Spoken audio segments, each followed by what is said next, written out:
Assalamu alaikum, xayrlı axşamlar, saygılar. Teлеканалының телесерджилері Prime программасını seyretесiniz. Sizler үшін мен Gülsüm Halilova çalışam. Nevbeteki bir saat bu studiyada sizlerle beraberlikte sonki aktual meselelerini laf edecekmiz. Bu hafta devamında yayınımızga teşrif buyurgan ve koşulgan hem Kırım Tatar hem de Ukrayin analistleri, musafirleriyle beraber biz yüz bergen bütün hadiselerini ve sonki aktual meselelerini laf etken edik ve bu hafta sonu artık bugün cuma ve bugün de haftanın neticeleri hakkında laf etmeye planlaştırdık. Bugün yayınımız Ukrayin tilinde ötkerilecek ve yayınımızga çeşit türlü analistler bağlanacak ve onlarla beraberlikte biz sonki aktual meselelerini laf edecekmiz. Sizler de bizim yayınımızga koşulabilirsiniz. Ekranlarınızda, rejissörlerimizde telefon numaralarını çıkara, yani YouTube sayfamızın adresini çıkara, anda o'zingizning mesajlarınızı yazma imkanınız var. Ne kadar çok insan bizim YouTube sayfamızga abone olsa,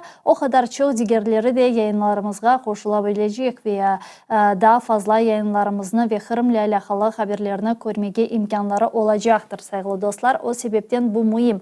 Ben yayınlarımı daima Kırım Tatar tilinde başlayayım da niye için? Çünkü bazı haberler ola ki bizlerini çok alakalandırır, bizlerini çok meraklandırır ve men onlarını Kırım Tatar tilinde ekseriyetle aytmağa tırışam. Misal olarak böyle haberler sırasında bu Türkiye'nin insan hakları boyunca temsilcisi yani ombudsman Şeref Malkoç Ukrayna'da ötkergen o'zining muzokaralaridan sonra ki bilesiniz munda kechinlari kelgan edi ve ata Ukrayna Cumhurbaşkanı Zelenskiyning teşkil etken iftarına bile koşulgan edi. Sonra Milli Meclis temsilcilerimiz ve liderlerimizle böyle bir görüşme gerçekleştirdi ve hatta mundaki hapishanelerde tutulgan Rus harbi esirlerini bile ziyaret etken edi ve şimdi Türkiye'de onun Kırım Haber Ajansı böyle bir interview yaptı ve degenine göre şimdi Rusya'nın Türkiye arasında siyasi mahpuslarının azat editilmesi meselesi aktif bir şekilde, faal bir şekilde muzakere etili. Bu muzakerelerle alakalı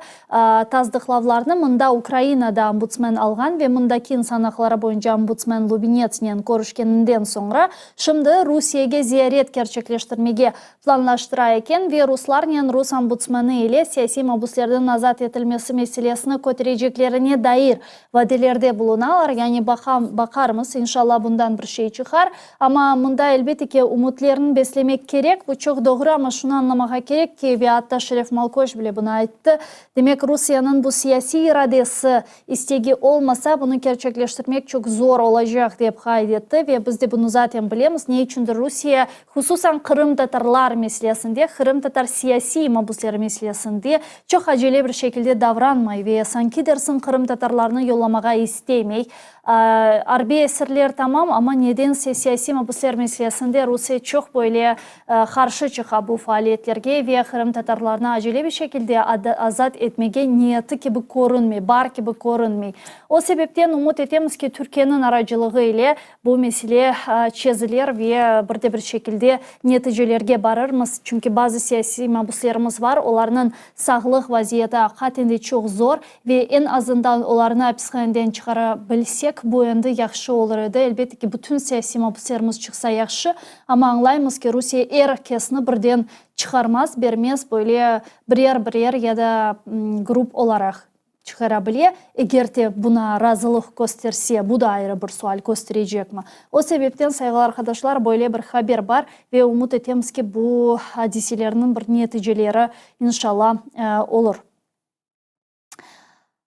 Men bu yayınımını Ukrayn tilinde alıp baracağım dep ayttım. Çünkü yayınımızga çeşit türlü musafirler koşulacak ve şimdi Ukrayn tiline geçmek gerekim. Вітаю в ефірі телеканалу АТР. Ви дивитесь інформаційно-аналітичну програму Prime. Для вас працюю я, Гульсум Халілова, і я б хотіла цей ефір почати з дуже важливої новини, бо держсекретар США нещодавно сказав, що Україна обов'язково буде в НАТО. Та за результатом зустрічі у штаб-квартири НАТО він заявив, що США та союзники мають намір подвоїти зусилля щодо пошуку ресурсів, яких потребує Україна.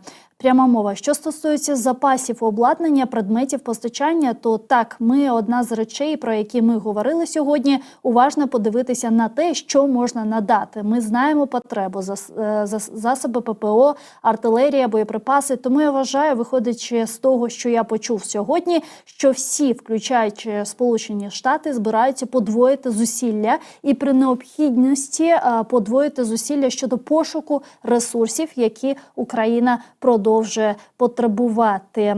Кінець цитати. За його словами, ухвалення Конгресом США пакету допомоги для України – це найважливіше і найтерміновіше. Але чи буде це? Коли буде ухвалений наступний пакет підтримки та допомоги Україні? Чи є така політична воля зараз? Чи є в нас двохпартійна підтримка в Конгресі США? Та інші запитання, що стосуються підтримки України та підтримки Сполучених Штатів Україні, ми зараз проговоримо з паном Олександром Краєвим, директором програми «Північна Америка» Ради зовнішньої політики «Українська призма». Він зараз з нами на прямому зв'язку. Вітаю вас, сілям алейкум. Алейкум ассалям, вітаю. Пане Олександре, ну що ж, дійсно ми бачимо та чуємо зараз дуже багато заяв підтримки Україні. Безпосередньо вчора та сьогодні проходить сьогодні теж проходить саміт НАТО, Україна-НАТО на рівні міністрів закордонних справ. І ми чули заяви міністра закордонних справ України Дмитро Кулеби, який сказав про те, що його основна теза – це була патріоти. Зараз ось Блінкен каже про те, що ми дійсно шукаємо потужні шляхи підтримки Україні, ресурсів і так далі. Але щодо пакету підтримки від Сполучених Штатів, лише ми чуємо, так, це дійсно важливо, це терміново і так далі, але конкретних дій та конкретних результатів наразі, на жаль, немає. Як ви вважаєте, чому і коли їх очікувати? Тут треба почати з того, що виконавчій владі Сполучених Штатів, в тому числі пану Блінкену і навіть самому Байдену, дуже легко говорити про те, що їх підтримка стабільна. Тому що прямо зараз вони не відповідають за цю підтримку. За пакет підтримки зараз відповідає Палата представників, в якій якраз цей пакет і застряг, яка не може провести голосування. І тому частково те, що заявляє Блінкен, те, що заявляє Байден, це їх, скажімо так, передвиборча риторика. Їм треба показати, що, мовляв, от бачите, республіканці контролюють Конгрес, і тому нічого не виходить. А ми такі хороші, ми стараємось постійно, ми все зробили від нас залежне. І ситуація наразі в Палаті представників дійсно достатньо складна. Спікер Майк Джонсон Палати представників обіцяв нам, що цей пакет буде проголосовано 9 квітня. І дійсно все готувалося до того, що Джонсон 9 квітня виставить на голосування, як тільки конгресмени повернуться із роботи на округах. Але, звісно ж, почалися попередні переговори, почалося збір голосів для того, щоб проголосувати цей пакет підтримки, і виявилося декілька не дуже приємних речей. По-перше, Джонсон вимагав у демократів нових поступок, але демократи вже пішли на цілу плеяду поступок і в питанні кордону, і в питанні нового законодавства стосовно міграції, і в питанні додаткових грошей на захист кордону. То їм іти на поступки вже нелогічно, а Джонсон знову їх вимагав. І тому він не зміг домовитися з демократами. Через те, що він не зміг домовитися з демократами, від нього відвернулися консервативні республіканці, а трампісти почали його хаяти просто за сам факт того, що він розмовляв з демократами. І тому виявляється, що він поки що, очевидно, не зібрав необхідні голоси. Але найгірше на кінець, як то кажуть. Він не має готового тексту цього законопроекту. Тобто він дуже багато розказував, який він новий, які там правки, який він буде універсальний для всіх партій, але в нього нема навіть базового тексту. В нього є лише його власні заяви. Тому насправді Джонсон не готовий зараз на 9 число виставляти його на голосування, бо виставляти, по суті, нема що. Ну, нещодавно він казав про те, що він там планує вести якісь нововведення, там кредит, активи і так далі. Чи цього теж зараз не нароботано? От в тому та й питання, що до цього існував так званий план Джонсона-Маккола, який якраз і казав про те, що це буде безвідсотковий, безстроковий кредит, але це все-таки буде кредит. Тобто щось схоже на програму Ленд-Ліза, але з більшими зобов'язаннями. тоді це залишилося на рівні планів. І воно залишилося на рівні планів, тому що в гру вступив Трамп із своїм варіантом кредитування, в гру вступив Ліндзі Грем, який пропонував повноцінно ленд-ліз. І тому лише зараз Джонсон знову повернувся до цього питання. Але що тоді, що зараз, далі ідеї того, що це має бути кредит, Джонсон, по суті, не зайшов. Тобто питання в тому, що він оперує меседжем, він оперує наративом, але в нього немає жодного документу, в нього немає жодного напрацювання, яким би він міг цей наратив підтримати. Тобто тут вперше за довгий час американська політика зіткнулася з тим, що вони насправді займаються політтехнологією, вони займаються інформаційною політикою. І виникає питання, а хто ж тоді насправді займається законотворчістю, якщо цього не робить навіть спікер Палати представників? А пам'ятаєте, якщо не помиляюсь, 7 лютого, коли було провалено голосування щодо підтримки Україні, у Байдена журналісти запитали, чому так склалося, і Байден тоді відповів, це Трамп дзвонить конгресменам та погрожує. І дійсно дуже була цікава така заява від Байдена. Як ви вважаєте, чи дійсно Трамп просто не хоче підтримувати Україну? Чи це правда? Чи це просто політичні ігри зараз такі при виборчому процесі? Знаєте, ще місяць тому я би вам сказав, що так, Трамп не хоче підтримувати Україну. Але за цей місяць помінялось дуже багато. І тут стало очевидно, що це якраз другий варіант, який ви назвали, це політичні ігри. Тому що буквально місяць тому Трамп несподівано змінив риторику щодо України. Якщо до цього він казав, що Україна – це корумпована діра, що це другий Афганістан, в який не треба вкладати кошти, місяць тому на одному зі своїх ралій він несподівано заявив, що, виявляється, якби він був президентом, війна б не почалася. А якби почалася, він би зробив в рази більше, ніж, цитата, слабкий Джо Байден, який навіть 60 мільярдів не може дати Україні. Потім він додав, що, виявляється, життя сотень тисяч українців і ізраїльтян на руках Байдена. А, мовляв, при Трампові цього не сталося б, і Хамас, і Росія були подолані дуже швидко. І саме в цей момент у нас вийшов Джонсон, який запропонував альтернативний законопроект, який знайшов якісь нові ідеї до байденського проекту. Тобто, ми побачили, що Трампу стало вигідно бути проукраїнським. Трампом стало вигідно говорити про якісь пакети допомоги, про якісь нові можливості, про захист України, про перемогу над Росією.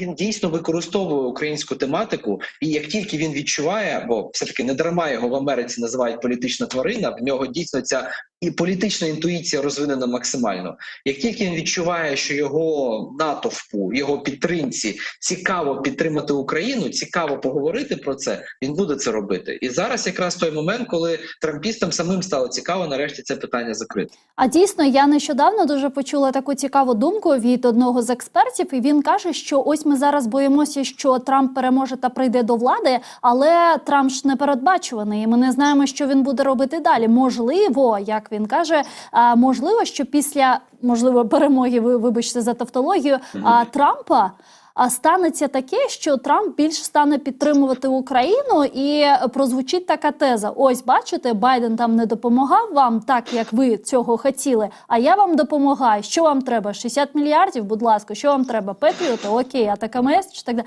Чи це просто така мрія? Знаєте, як кажуть, видать желаемое за дійсне. Так. Але знаєте, я достатньо давно займаюся Трампом і академічно, і професійно. І я вам можу сказати, що це людина, яка керується в зовнішній політиці двома ключовими маркерами. Це особистий імідж. Трампу подобається показувати, що він сильний, потужний політик, якраз за рахунок зовнішньої політики. І друге – це прибутки. Причому прибутки як його особисті, так і державні. Відповідно, чому він розірвав торгівельні відносини з французами? Щоб зробити їх більш вигідними для США. Чому він розірвав найдовше існуючий, найбільш ефективний економічний союз в Америці, нафту, для того, щоб зробити її більш прибутковою для США. Тобто він на все дивиться через призму особистого іміджу і прибутку. З такої точки зору, якщо ми проаналізуємо, що таке Україна, на думку основних американських оборонно-промислових компаній, Україна – це контракт сторіччя. Це не те, що сотні мільярдів, це потенційно трильйони доларів, які може заробити Америка, якщо буде підтримувати Україну. Тобто Конгрес виділяє гроші на зброю, і ці гроші залишаються в Америці, створюють нові робочі місця, створюють інвестиції. Тобто це чистий прибуток. І це може переконати Трампа. А друге, що йому вже розказують, що йому показують, Він боявся Путіна. Весь свій перший строк ми бачили, що він намагався перед Путіним загравати. Але при цьому він не боявся вводити санкції, він не боявся на нього давити, він не боявся висилати російських дипломатів. І Україна для нього – це шанс показати силу, це шанс втерти носа тому самому страшному Владіміру, який постійно його переслідував під час першого строку. Тобто з усіх сторін, як не подивитися, для Трампа Україна може стати історією успіху. Головне – донести це йому на дуже ранніх етапах його потенційно можливого президентства. Просто мене, знаєте, в Трампі що насторожує? Це те, що йому симпатизує російська пропаганда. Йому симпатизують російські вурдалаки, і коли я це чую, і коли я це бачу, то мене це дійсно насторожує. А чому росіяни йому симпатизують? А от тут ми якраз підходимо до поганої сторони Трампа, яка росіянам подобається. От ви абсолютно правильно сказали, що Трамп не передбачуваний. І це його основна проблема. Якщо почитати, що він каже не про зовнішню політику, а про внутрішню, ну там можна жахнутися. Це людина, яка хоче знищити Міністерство юстиції, бо йому здається, що власні юридичні радники Білого дому справляться з цим, що найкраще. Це людина, яка вже другий рік каже про певну цензуру преси, ну тому що ви ж знаєте, як він любить казати про фейк-ньюс, про псевдопресу, псевдожурналістів і так далі. Він хоче ввести цензуру в найбільш демократичній державі світу. Він хоче переглянути повноваження Верховного суду. Він хоче мати можливість проводити вибори тоді, коли це хоче зробити президент, а не тоді, коли це треба Конгресу. Тобто Трамп – це синонім хаосу у внутрішній політиці. І тому він подобається росіянам. Прихід до влади Трампа, навіть якщо він буде позитивний для України стратегічно, цей прихід до влади – це мінімум півроку внутрішнього хаосу, коли Трамп буде битися з Конгресом, битися з міністерствами, битися з Верховним судом. Він буде постійно творити ентропію, він буде постійно нестабільним. І через це Америка фактично на півроку випаде з міжнародного порядку денного. Америка не зможе бути активною, бо вона буде зайнята внутрішньою кризою. І ця криза буде дуже небезпечною. Це дійсно конституційна криза. І тому він так подобається росіянам, бо він відволіче Америку від відповідно самих росіян. Ну а що буде з підтримкою України за ці півроки, можливих півроки? Ось тому наші союзники по НАТО, європейські союзники по НАТО хочуть зараз виводити Америку з лідерства в Рамштайні. Тому Столтенберг пропонує створити альтернативний бюджет на 100 мільярдів. Тому пропонуються схеми, що там Франція, Німеччина, Італія, Британія окремо спонсують Україну без штатів. Тому що наші союзники розуміють, що якщо починається така кризова епоха, якщо починається криза приходу Трампа, штатів тут не буде. От дуже багато європейських ліваків мріяли, що колись світ настане, де не буде Сполучених Штатів Америки. Ну ось, домріялися. Ми якраз на порозі того, що Сполучені Штати дійсно не зможуть допомагати. І питання, до речі, не тільки в Україні. Питання в Тайвані, питання в Ізраїлі, питання в натівських союзниках. Дуже широке коло питань, де Америка має бути активною. Тобто це не егоїзм український казати, що Трамп – це погано. Це в цілому нормальний зовнішньополітичний аналіз. Америка не буде активною в зовнішній політиці оці півроку, поки буде ця криза. І наші союзники, слава Богу, мають якесь розуміння, і вони до цього готуються. Ну, а з іншої сторони, Америка, ми ж розуміємо, це, ну, такий, вона ж носила це ім'я мірового жандарму, та? І, наприклад, якщо ми кажемо про Україну, то, як Байден сказав, це війна проти демократичного світу, проти авторитарного світу. Чи не б'є по іміджу Сполучених Штатів Америки ось такі зараз дії щодо України і не продовження цієї підтримки? Б'є, причому дуже сильно б'є. Ну, вибачте, чи могли ми уявити ситуацію, що французький президент буде більш агресивний з точки зору ядерної зброї, буде більш активний з точки зору міжнародної безпеки, ніж президент Сполучених Штатів, який за дуже скромними оцінками за дуже скромними оцінками це в 10 разів більше ядерний потенціал. Тобто Штати явно це лідерство ризикують втратити. В мене поки що не повертається язик сказати, що вони його втратили, бо все-таки ключовий опонент вільного світу, а саме Китайська Народна Республіка, досі орієнтується на Сполучені Штати. І все-таки Штати досі володіють цією ультимативною мілітарною перевагою над всіма іншими, що союзниками, що ворогами. Але з точки зору політики, з точки зору сенсів, з точки зору інформаційної, те, що я дійсно можу вам якісно проаналізувати, американці втрачають оце наративне лідерство. Байден ще в 2020 році в своїй програмі зовнішньої політики «Америка повернулася» відбувався, казав про те, що Америка буде лідером ідейним, Америка буде лідером за прикладом, тобто Америка не буде вирішувати чужі проблеми, але буде допомагати. І от зараз проблема в тому, що навіть таке лідерство Америка через неспроможність працювати, навіть таке лідерство Америка ризикує втратити. А як ви вважаєте, ось нещодавно ми розмовляли з паном Євгеном Матою, і він нам сказав, що, на жаль, сьогодні Україна втратила двохпартійну підтримку від Сполучених Штатів. До цього ми завжди мали підтримку і від демократів, і від республіканців. Чи це дійсно зараз так? Чи дійсно ми втратили цю двохпартійну підтримку? Якщо так, то це, як ми з вами вже проаналізували, лише предвиборчий процес і так далі, і там всі грають на цьому, спекулюють, можливо, на темі Україні, кажуть про те, що ні, там наші платники податки, як кажуть республіканці, нам треба зберігати платників податків і так далі. Чи навпаки, можливо, це є наші якісь помилки, які ми зробили і які нам треба вже виправляти? Я насправді не готовий сказати, що ми цю підтримку втратили прикінцево. Я от скоріше погоджуюся з вашим варіантом, що це передвиборча лихоманка, бо насправді Америку лихоманить. А ви самі знаєте, що стається з людиною з температурою вище 41, вона починає галюцинувати, в неї починаються бредні. І от те, що ми чуємо зараз, це якраз бредні. Ми чуємо, як 8 демократів виходять і кажуть, а чому ми допомагаємо Україні, а не Південному Судану і не Ефіопії. Вибачте, це взагалі звідки такі ідеї можуть з'явитися в момент, коли велика континентальна війна з ядерною державою, вибачаюсь, не в Південному Судані, не в Ефіопії. Ми бачимо трампістів, які просто буквально контролюють позицію партії в одній з палат і не дають голосувати. Те, що ми бачимо, це не втрата двопартійної підтримки. І от в мене є для цього аргумент. Ми бачимо, що підписи, які збираються за те, щоб обійти Майка Джонсона і проголосувати підтримку все рівно, без рішення спікера, бо ці підписи досі збираються, вони збираються як з республіканської, так і з демократичної партії. Це не однопартійний проект. Тобто ми бачимо, що є підтримка в обох партіях. Але те, що зараз відбувається, це те, що на фоні передвиборчої лихоманки і передвиборчої істерії найбільш радикальні частини обох партій отримали карт-бланш діяти так, як вони хочуть.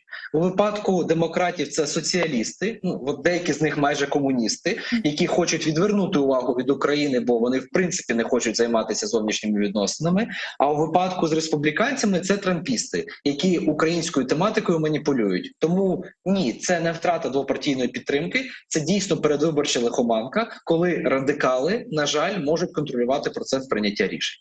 З іншого боку, пане Олександре, як ви вважаєте, чи є в нас план Б, якщо виходити з самого поганого варіанту розвитку ситуації зараз, і Сполучені Штати нам як мінімум півроку там підтримку не надають, чи є в нас план Б, чи може Європа і навіть Макрон, про якого ми вже з вами проговорили, замінити цю підтримку США?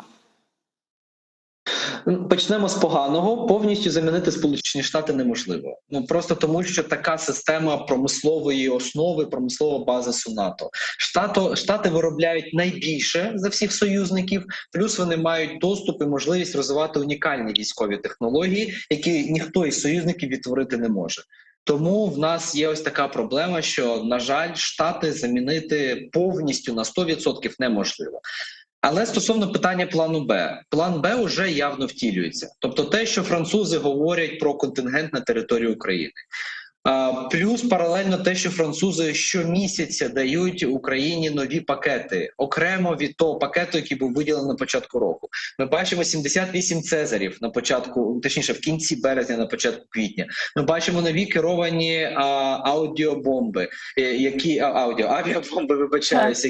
надсилаються французами, нові пакети від німців, які, хоча не готові давати Тауруси, але окрім свого основного пакету підтримки, уже четвертий з початку року дають пакет. Те ж саме британці, те ж саме італійці, навіть іспанці активно долучаються.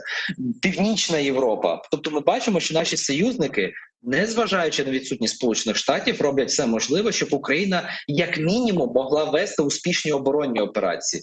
І це друга частина плану Б. Тобто, окрім того, що наші європейські союзники починають давати більше, до речі, також азійські союзники, не будемо забувати Японію. Сьогодні якраз в парламенті там були великі дебати, і дійсно буде поставлено на голосування тема про передачу Україні патріотів, про передачу Україні артилерії. Тобто і Японія, Південна Корея активно долучаються до цього.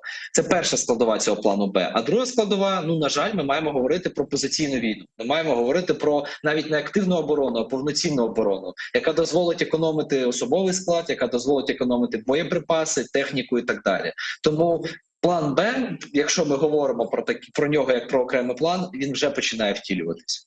А якщо розмовляти про інституційну підтримку Північно-Атлантичного альянсу і про ці 100 мільярдів, про які казав Ян Столтенберг, наскільки це реально, наскільки це можливо? Бо, наскільки я розумію, ці 100 мільярдів – це на 5 років, тобто по 20 мільярдів на рік, а це невелика сума для країни, яка воює проти Російської Федерації. Це дійсно сума невелика, але треба розуміти, що це додатково до того, що вже виділяють окремі держави. Тобто це не є замінником, це не є об'єднавчим того, що вкладають нас ці держави. Це додатковий пакет, який також буде розподілятися. Плюс до цього треба розуміти, що ідея про керівництво НАТО в форматі Рамштайн є додатковою до цієї ідеї. Бо як працював Рамштайн? Приїжджають Штати з величезним пакетом підтримки, і всі інші країни закривають ті діри, які Штати не можуть закрити, тому що в них не вистачає якогось обладнання. В останні 3 Рамштайни Штати приїжджали ні з чим і їхали ні з чим. І відповідно всі пакети були, мало кажучи, ні про що.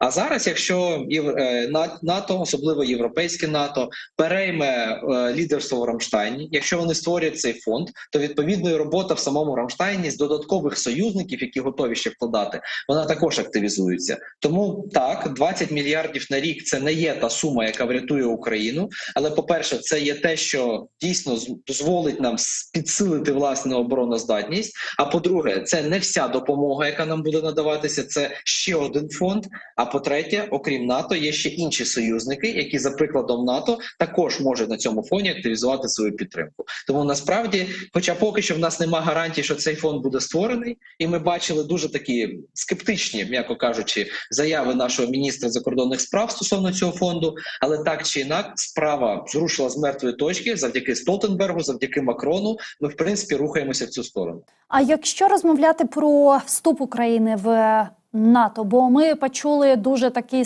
потужний сигнал від Блінкена, який сказав, що Україна буде в НАТО, але знову ж таки не зрозуміло, коли. І сьогодні я читала статтю Нью-Йорк Таймс, можливо, ви теж бачили, і там вони пишуть про те, що Сполучені Штати та Німеччина не змінили своєї позиції щодо запрошення України до НАТО, тому цього не станеться на саміті у Вашингтоні. Альянс не має бажання приймати нового члена, який через пакт про колективну безпеку може втягне його в найбільшу сухопутну війну в Європі з Російською Федерацією. Тобто ці побоювання ще є, і тому Україну в НАТО поки що не будуть запрошувати.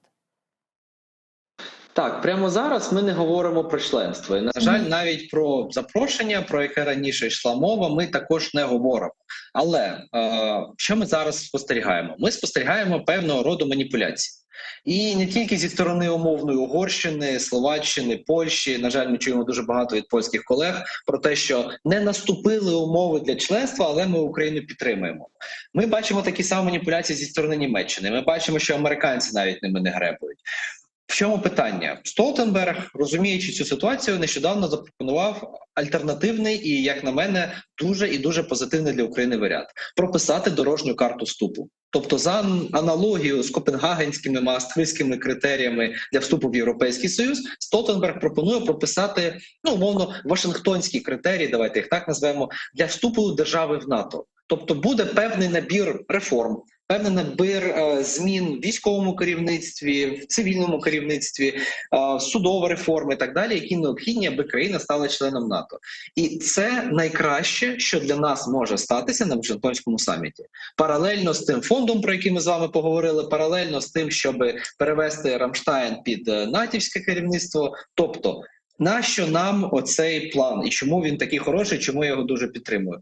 Він дозволить нам втерти носа всім маніпуляторам. Він дозволить нам вийти з-під удару умовних Орбанів. Тобто тепер ніхто не зможе казати, ну ось Україна все зробила, але ми хочемо ще. Ні, не хочете. В нас є дорожня карта, і як тільки ми виконуємо дорожню карту, питання вступу має бути закрите. І тому ми маємо лобіювати як мінімум цей варіант дорожньої карти, бо це максимально спростить нам подальший вступ, який інакше може розтягнутися на роки і роки. Ну, сподіваємося, що це буде найближчим часом, бо поки ми зараз в ефірах розмовляємо про подальшу підтримку Сполучених Штатів, чому все ж таки її немає і так далі, Росія навпаки активізується і намагається скористатися з цією ситуацією та активізує свої бойові дії. І у нас, на жаль, стільки часу немає, у нас немає півроку, у нас навіть немає сьогодні, бо кожен день у нас вмирають наші військові і цивільні, яких атакує Російська Федерація своїми ракетами. І зараз на цьому фоні ми дуже багато чуємо заяв щодо так званих перемовин з Російською Федерацією. Звучать ці заяви з Італії, наприклад, та звучать вони з Туреччини, наприклад. І я сьогодні прочитала дуже таку цікаву статтю «Ля Републіки». Я не знаю, ви бачили її чи ні, але там така, знаєте, дуже конспірологічна теорія зараз, яка, як пишуть журналісти, зараз дуже активно обговорюється кулуарно, і там пишуть про те, що якщо, наприклад, Трамп отримує перемогу на виборах Сполучених Штатів, президента Штатів, то далі може скластися так. Території в обмін на безпеку Україна віддає, чи просто припинення вогню на тих територіях, які вже окупувала Російська Федерація, але з гарантією негайного вступу до НАТО. Вступ до НАТО тієї частини України, яка на зараз підконтрольна українській владі. І я ось такі думки чула ще й в кількох там експертних середовищах і в західних експертних середовищах теж. Як ви вважаєте, це можливо? Як це може стати? Чи може це зовсім статися? Чи це дійсно просто якась така конспірологічна теорія? Насправді це так званий німецький сценарій, який нам потроху нав'язували ще з 22-го року, що Україна вступає в НАТО тією частиною, яку насправді зараз Україна контролює. А потім, коли зміняться обставини, можливо, буде відновлена повністю територіальна цілісність, і тоді давайте Україна буде вже вступати всіми тими частинами, над якими вона відновила територіальну цілісність. З однієї сторони, видається, що план нібито непоганий, що ми закріпляємо певні результати, ми створюємо можливість такої роботи подальшої і так далі. Але якщо проаналізувати те, звідки росте основа цього плану, звідки взагалі з'явилася ідея німецького підходу, це та ж сама ідея Кіссінджера. Ідея Кіссінджера була в тому, що Україну треба якнайшвидше прийняти в НАТО, щоб Україна перестала воювати. Тобто ми приймаємо, умовно кажучи, з точки зору Вашингтону, НАТО, Україну в НАТО, зупиняється український контрнаступ і все, зупиняється війна. Бо Росія далі, мовляв, не полізе, а Україну ми будемо стримувати. Якщо раптом вона захоче відновити територіальну цілісність, ми її виключаємо з НАТО, і хай вона робить, що собі хоче. Тому цей варіант, незважаючи на те, що він достатньо привабливий, бо він прямо тут і прямо зараз надасть безпеку, незважаючи на те, що він достатньо ефективний з точки зору західних наших партнерів, для України він все-таки несе ризик. І він несе серйозні ризики, що ми будемо залежні від цього членства. Ми не будемо, скажімо так, першого сорту, повноправними членами НАТО, ми будемо державою, яка буде залежати від будь-якого рішення НАТО, яка може бути використана в подальшому таким чином, як була використана при своєму вступі. Тому так, цей варіант залишається, цей варіант, на жаль, зі столу ще не прибрали, але поки що сказати, що він є ключовим в плані переговорів, ну, про це казати зарано. Особливо зараз, коли Макрон ініціює створення коаліції, яка буде розміщати війська на території України. Він одразу каже, що це не будуть всі країни НАТО, але згадаємо, жодна операція НАТО не проводилася всіма країнами НАТО. Це завжди була коаліція. Тому зараз у нас є альтернатива. У нас є альтернативні варіанти розв'язання цієї безпекової дилеми. І тому поки що, слава Богу, ми можемо відкласти питання цього німецького сценарію трохи подалі. І всі розмови стосовно потенційних перемовин, ну, вони поки що залишаються лише розмовами. Ну, мені здається, що він просто неможливий. Ну, це як? Тобто території підконтрольні України, вони під юрисдикцією НАТО. НАТО, яка на території підконтрольна Україні, і вже знову на кордонах з Росією. Яка буде реакція Росії, теж не зрозуміло, бо вона ж НАТО ні, НАТО ні, НАТО ні. І тут, не знаю, мені здається, це дуже складно буде реалізувати. І це для нас, мені здається, це ніяк не перемога, а навпаки. Тобто ми не можемо відмовитись від наших територій, бо це не просто ж території, це ж люди, які чекають на Збройні Сили України. Наприклад, якщо ми кажемо про Крим, який вже протягом 10 років знаходиться під окупацією, та люди, громадяни України, які чекають на Україну і на Збройні Сили України. Тобто мені здається, що Україна, по-перше, на це не піде. Так. І Україна не має на це йти, скажімо так, тому що я навіть в Україні чув деякі розмови про те, що ось такий німецький або корейський сценарій, він є можливим, це проміжний варіант, але знову ж таки, повторюю колегам і нашим слухачам і глядачам, проміжних варіантів в питанні території в історії було дуже мало, успішних. Таких, після яких територіальна цілісність дійсно відновлювалася. Таких, коли обставини дійсно допомагали країні, яка хоче відновити територіальну цілісність. І ризикувати всім заради тимчасової безпеки – це дуже сумнівна річ. Чому я кажу тимчасовою? Тому що будь-яка безпека, яка заснована на думках і балансуванні інших держав, не може вважатися прикінцевою. А якщо ми вступаємо в НАТО частинами, якщо ми залишаємось на цьому невизначеному положенні, як свого часу була Західна Німеччина, то сказати про те, що ми в повній безпеці будемо, не повертається язик. Знову ж таки, чи можемо сказати, що Західна Німеччина завжди була в цілковитій безпеці, незважаючи на те, що вона була учасницею НАТО? Знову ж таки, я так розумію, з усього, що ми з вами проговорили, ми можемо розраховувати на окрему підтримку окремих країн щодо України. Ось, наприклад, те, що робить зараз Еммануель Макрон. Але в мене, знаєте, тут виникло таке запитання. Якщо уявити, що в Україні сухопутні війська Французької Республіки, як казав Макрон, це може бути Одеса, це може бути Київ і так далі. І Росія, яка каже те, що якщо тут будуть там війська Франції чи так далі, це їх перша ціль, яку вони там будуть намагатися ліквідувати і так далі. Це не означатиме, що НАТО вже вступає в пряму конфронтацію з Російською Федерацією, бо це військові як Французької Республіки, але ж і НАТО? Чи тут треба буде відокремлювати це? Оце дуже цікаве юридичне питання. Шкода, в мене нема другої юридичної освіти, але в загальних рамках як це було в історії. Скажімо, Франція якраз була однією з тих країн, яка не боялася виходити за межі НАТО. В якому сенсі? У 2015 році розпочалася операція Артеміда, величезна військова операція Франції в Західній Африці, яка залучила більше 15 тисяч військових при підтримці флоту, авіації, причому навіть стратегічної, бронетехніки і так далі. Франція ні з ким про це не радилася. Вона уже через 2 місяці після початку операції отримала схвалення Ради безпеки ООН. І в межах НАТО Франція зайняла наступну позицію. Це французькі війська. На нас напад, на нас будь-яка проблема, не переживайте. Якщо буде реально геополітична загроза Третьої світової, якщо буде така загроза, що ми не зможемо витримати, ось тоді ми почнемо консультації. Навіть не в межах 5 статті, а в межах 4 статті. І потім подивимося, чи потрібна 5 стаття. Тобто Франція чітко сказала, що ми беремо на себе ключовий ризик. Ми готові так ризикнути. І прямо зараз, коли Блінкен був в Парижі, прямо казав Макрону, що Америка не схвалює такої позиції Франції, бо це втягування НАТО в війну.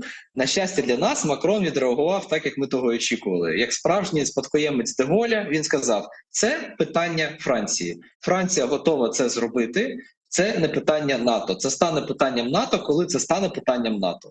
Тобто, насправді, французи показують приклад, і вони добре вчать історію. От що не можна в них відняти. Вони пам'ятають, як діяли натівські коаліції. Скажімо, коли НАТО починало операцію «Щит пустелі» по захисту Саудівської Аравії, вона також не використовувала статтю номер 5. Вони також чітко сказали, що це війська коаліції, це не війська НАТО. Тобто Франція знає, як це працює, і Франція хоче, щоб це таким саме чином, неризикованим чином, спрацювало і в Україні. А чи не дивує вас Макрон, пане Олександре? А що з ним сталося? Бо він ж був не такий. Я просто пам'ятаю 2019 рік, нормандський формат, як ми критикували Макрона, Меркель. Просто зараз я смотрю на те, що він там каже, його там риторика зовсім змінилася, і мені дещо стидно. Думаю, Людина змінилась. Ну, знаєте, згадайте 22-й рік, коли оці 1,5 години розмови з Путіним, оці його фотографії з дуже сумними обличчями, як він намагається цьому Путіну врятувати обличчя. Але Макрон реаліст. От що в нього не відняти, він діє так, як свого часу сказав Джон Кейнс, відомий американський економіст. Він сказав, що коли змінюються обставини, я змінюю свою точку зору. І я не знаю, на що робити інакше. Макрон побачив, змінилися обставини. Макрон побачив, Америка не стягує, Німеччина боїться, інша Європа дивиться на те, що зробить Франція. І Макрон зрозумів, це момент. Це шанс Франції стати лідером. І він зрозумів найголовніше, що досі не усвідомив Шольц. І що досі не усвідомили дуже багато людей в Європі, що новий лідер Європи – це лідер воїн. Новий лідер Європи – це серйозний, рішучий політик. Це не лідер бюргерів, які піклуються тільки про те, щоб платіжка була дешевше і щоб все всіх було добре. І чому я кажу про це так певно? Тому що лише 4% французів готові воювати за свободу Франції. Не за Україну, не в Африці, не проти Росії, за свободу Франції. І незважаючи на це, Макрон каже, окей, я вас почув, мені все одно. Францію треба рятувати світ, треба робити так, як треба робити. Макрон показує нам те, як політика мала робитися в таких умовах. І так, він змінився. І, тобто ми можемо ще пожартувати над Макроном в 2022 році, але віддамо йому належне. Він побачив, що світ змінився і має змінитися він. Так, а щодо Шольца, як ви вважаєте, чи можемо ми розраховувати на те, що він теж зміниться? Чи він буде продовжувати казати про те, що ні, Тауруса не дамо, бо це пряма конфронтація з Росією? От Німеччина в цьому плані трохи інакша. Мій колега Сергій Герасимчук часто приводить паралель з тим, що Німеччина схожа на величезний танкер. І коли це доходить до зовнішньої політики. Вона дуже довго закладає поворот. Їй треба взяти величезний крюк для того, щоб вийти на новий курс. Але коли вона вийде на цей курс, навіть керманич не завжди може це змінити. І от з Шольцем якраз та сама історія. Індивідуально, мені здається, він не зміниться. Він уже занадто психологічно інший. Він не підходить для цього часу. Але Бундестаг готовий робити більше. Міністерство оборони, Міністерство закордонних справ готові робити більше. Райнметаль і інші виробники німецького озброєння готові робити більше. І тому Шольцу доведеться змиритися з новими обставинами. Тобто, якщо Макрон очолив нові обставини, то Шольцу доведеться з ними просто змиритися. Ну, і знаєте, кілька таких загальних питань щодо миру. Для нас зрозуміло, що таке мір в Україні. Це повне відновлення територіальної цілісності України, деокупації всіх окупованих територій з Російською Федерацією. І, можливо, ще плюс до цього всього – це демілітаризація, денуклеаризація та можливий демонтаж, розпад Російської Федерації. Це для нас було ідеальним просто варіантом, бо треба ж ворога теж знищити, щоб він більш ніяку загрозу нам не представляв. Але ось уявлення наших західних партнерів, уявлення Сполучених Штатів, Макрона, Шольца та інших наших європейських партнерів щодо миру, воно таке ж, як у нас, чи ні? Бо складається таке враження, коли ми бачимо, коли розмовляємо про озброєння, про переговори, про політику, дипломатію і так далі, нам допомагають, щоб ми не програли цю війну, але б що її не перемогли. Бо вчора ми з паном Мусієнком розмовляли, і він нам каже, коли ми вже стаємо на етап перемоги йти, тут з'являється дуже багато проблем. З постачанням озброєння, з постачанням нам фінансової, політичної, дипломатичної допомоги і так далі. Чому так стається? Скажімо так, ще в кінці 22-го року наш погляд на перемогу був спільним. Ми казали про кордони 91-го, ми казали про репарації зі сторони Росії, ми казали про виведення російських військ, ми казали про членство в НАТО. Але після того, коли почалася ця передвиборча лихоманка в США, коли почалася нестабільність в Європі через виборчий рік, коли почалися нові проблеми в Азії, в Африці, в Латинській Америці, стало очевидно, що не всі готові продовжувати в тому самому тоні говорити про українську перемогу. І тому ця тема наразі ну, м'яко кажучи, замовчується. Вона не піднімається так само активно, як піднімалася колись. Вона не активізована, вона взагалі не актуалізована, я б навіть сказав так. Тому що ніхто не готовий на себе в цьому плані брати ініціативу. Ну, згаданий нами Макрон, мені здається, якщо його операція буде успішною, якщо все піде так, як він хоче, от він якраз і може задати тон в тому, що таке українська перемога. Але що ми маємо на даному етапі? На даному етапі позиція така, що Росія не має розпастися, але не має перемогти. Україна може перемогти, але не має програти. От десь в цьому рівнянні лежить вся позиція Заходу, тому що Росія ними сприймається, розпад Росії, точніше, не як розпад Радянського Союзу номер 2. От дуже добре нам сказали британські вчені, на жаль, не можу називати хто саме, тоді іншого формату дискусія була, але вони зазначили, що з точки зору Заходу розпад Росії – це не Радянський Союз номер 2. Розпад Росії – це Югославія номер 2. Це етнічні чистки, це вбивства, це масові звірства, але ще й з використанням ядерної зброї, яка багато, яка невідомо кому буде підконтрольна. Тому вони бояться такого сценарію, і для них поразка Росії має відбутися. Але це має бути не повна поразка Росії. Як вони це називають, це має бути поразка Росії в Україні, але не поразка Росії як держави. Ну, а цікаво, а чому розглядається такий варіант сценарій? Такий сценарій, такий варіант цього сценарію? Чи неможливо дійсно Радянського Союзу 2? З їх точки зору, внутрішні розбіжності, православні мусульмани, Москва-регіони, внутрішні проблеми з спецпризначенцями російськими, конфлікт всередині армії, ну, між добровольцями, там Ахмат і все остальное, самою армією, Росгвардією, Вагнерами, які залишилися. Цей конфлікт занадто великий для того, щоб він пройшов безслідно. Цей конфлікт занадто неконтрольований для того, щоб, відповідно, сталося як Радянський Союз номер 2. Та й плюс, якщо згадати навіть розпад Радянського Союзу, згадайте, яка позиція була Джорджа Буша старшого, яка позиція була британців, що Україні краще подумати про новий Радянський Союз, ніж думати про незалежність. Що Радянський Союз демократичний набагато краще, ніж незалежна Україна. Тобто Європа досі сприймає кризові моменти в Москві от саме таким чином. Європа досі бачить, що будь-яка криза в Москві – це потенційні етнічні чистки і потенційна ядерна війна. І відійти від цього поки що вони не можуть. Ну, це, знаєте, якась, як на мене, ну, це якийсь такий утопічний сценарій. Бо я думаю, що Росія, вона приречена, там все. А уявити те, що Україна виграє цю війну, виходить на кордони 91-го року, і Путін такий, ну окей, підписуємо капітуляцію, ми повертаємося в міжнародне правове поле, ну це ж неможливо. Як це уявляють західні наші партнери, ну я не можу собі представити. От, знаєте, тут в мене дуже проста відповідь. От просто з мого досвіду експертної з ними комунікації, вони не хочуть це планувати. От звідки з'являється страх в міжнародній політиці? Звідки з'являється страх, ну навіть якщо взяти індивідуальну психологію людини, звідки з'являється страх? Від невідомості. Звідки з'являється невідомість? Коли в тебе немає інформації і немає можливості цю інформацію структурувати, якось пропланувати, створити певну стратегію. І наші союзники наразі на тому етапі, коли вони навіть не хочуть прописувати стратегію майбутнього Росії.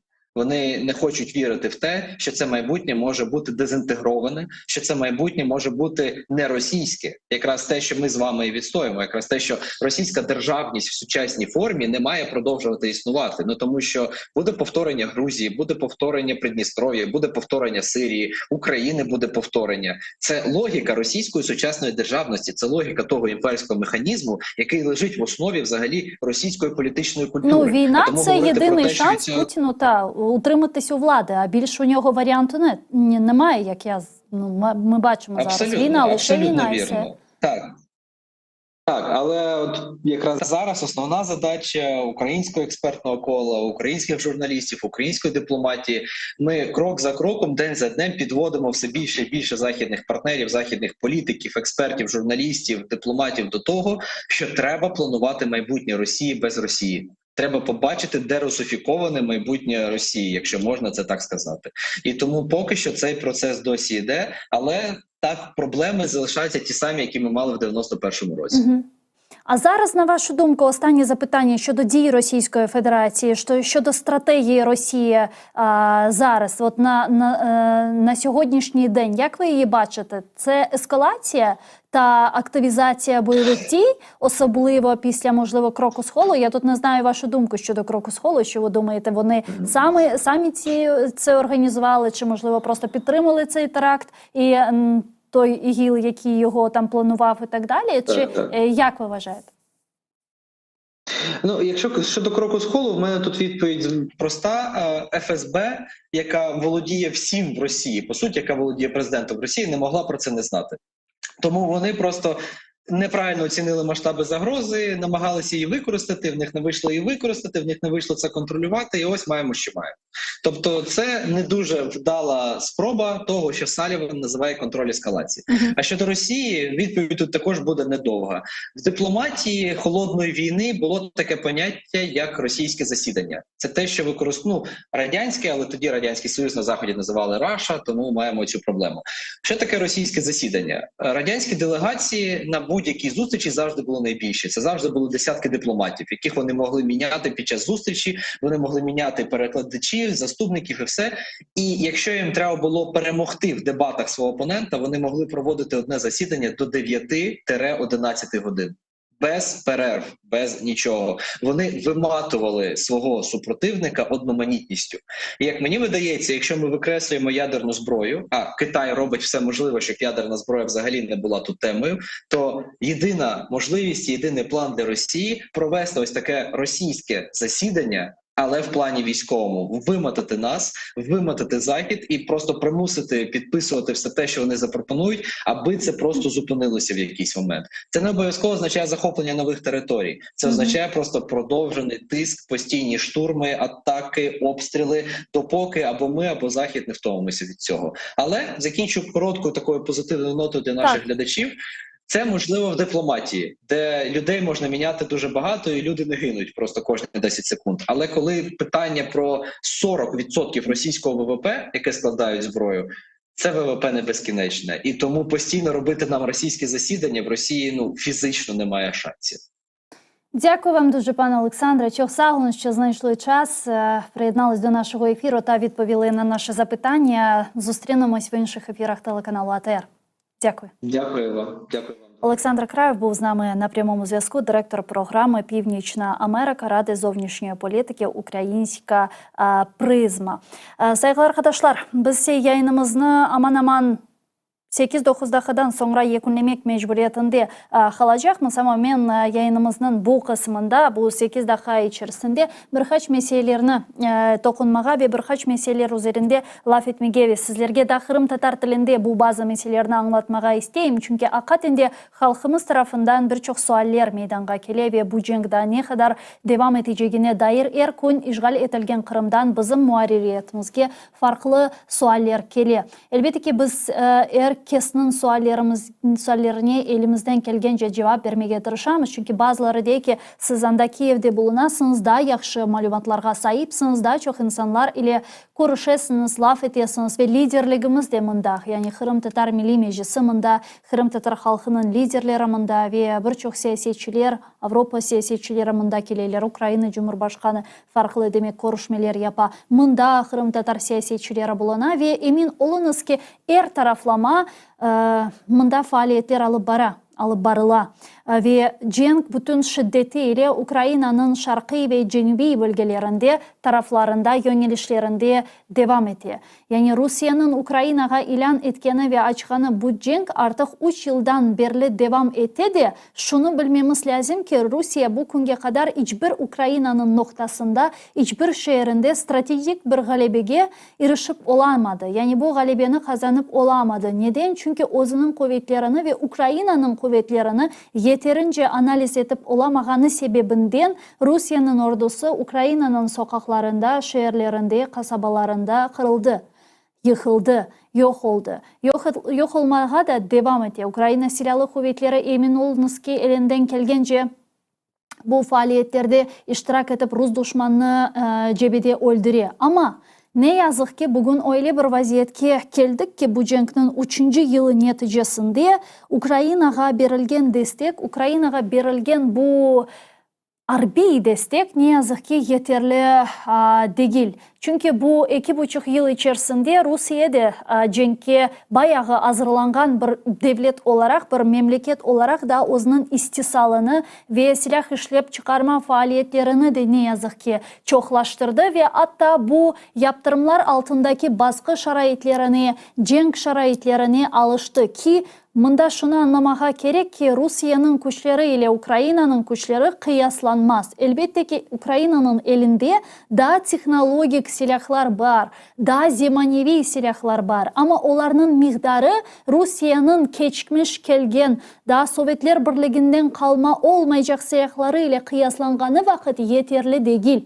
Eğer ki bu silahlar Ukrayna'da yeterli olsaydı, elbette eğer ki bu silahlarını Ukrayna'nın ittifakdaşları yeterli bir şekilde Ukrayna'ga tedarik etseydi, getirseydi, yollasaydı, belki de şimdiki vaziyet tamamen farklı olur idi. Ama ne yazık ki Ukrayna'nın ittifakdaşları, ne yazık ki Garbi ülkeler de onun birinciden milli menfaatlerini düşünürler. Bunda biz öyle bir dünya çerçevesinde bulunamız ki, öyle bir real siyaset içerisinde bulunamız ki, elbette ki her bir devlet birinciden onun milli çıkarlarını, milli faydalarını düşünmekte ve aynen bu sebepten Ukrayna'ga berilgen veya berilmesi gerek olacak bütün destekler farklı memuri meseleler altında ve basamaklardan geçiyor. Bunu anlamak gerek. Mesela olarak Amerika Birleşken Devletleri hakkında bu bütün hafta devamında laf etemiz de saygılı dostlar.